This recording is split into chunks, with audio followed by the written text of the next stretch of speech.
Guys, I have to tell you, the movie was absolutely amazing. It was so cool how this all came to be. Such an incredible story. Was there any pressure for this, because it's a true story, that on your delivery or your performance, on how well it had to be? I think there's always a pressure. I know I think there was a lot more pressure on Benedict, because obviously the Imitation game is vastly about Alan Turing, and he has a huge role in it, as well as Kira playing Joan. But obviously, when you play somebody, there's a responsibility. There's a massive responsibility, but there's no a lot. If you're playing someone perhaps in a slightly, let's say 10 years later, there might have been more footage to be found on these people. But a lot of the stuff that we wanted to find out is either still classified or the records were lost, which did make it kind of tough. So there's only a few sort of little hints here and there, and obviously there's also artistic interpretation with the script around, who these people were. I mean, particularly you were playing Cairncross, John Cairncross, and like,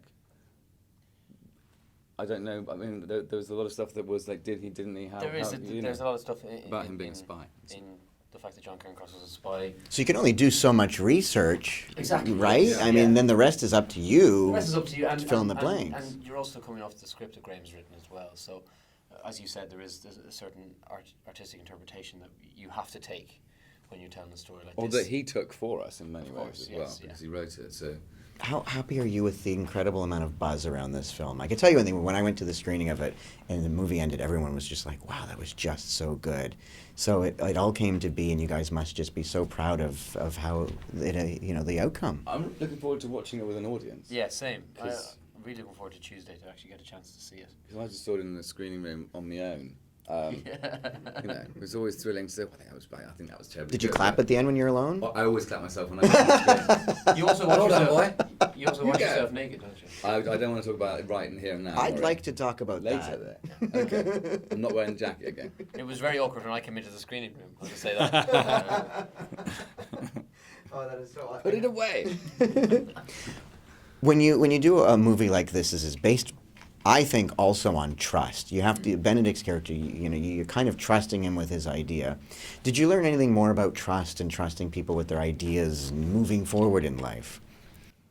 I think it maybe a silly question, but that's what I got out of it, right? Because there are no silly questions. There are some silly questions. Only silly answers. Wait for it. But I think there's an element we were quite fortunate, because these days, bizarrely, you end up getting more rehearsal time when you do a play than you ever do with a film. Yeah. And with this, we had a good 2 weeks, solid rehearsal, which I know that Benedict really benefited from, because he felt like he had a bit of a safety net, and it wasn't people judging him, and we're all kind of working our stuff out. But most of our stuff is quite reactionary and supportive to what he was doing. So, I mean, I don't know about you, but I think the trust was born through those 2 weeks.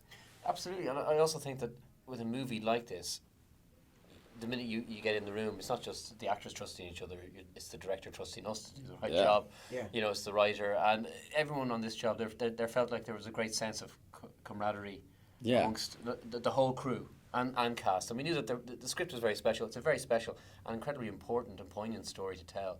Mm-hmm. And there was a certain, I think everyone stepped up to want to give this the best opportunity it had. And stepping in, because also we were very lucky to film at Bletchley, which sort of brings its ghosts with it. You feel quite honoured to be there and like have places open up that the public can't go to, that Turing, literally his fingerprints and DNA are probably still hanging around him, which is quite eerie in some ways.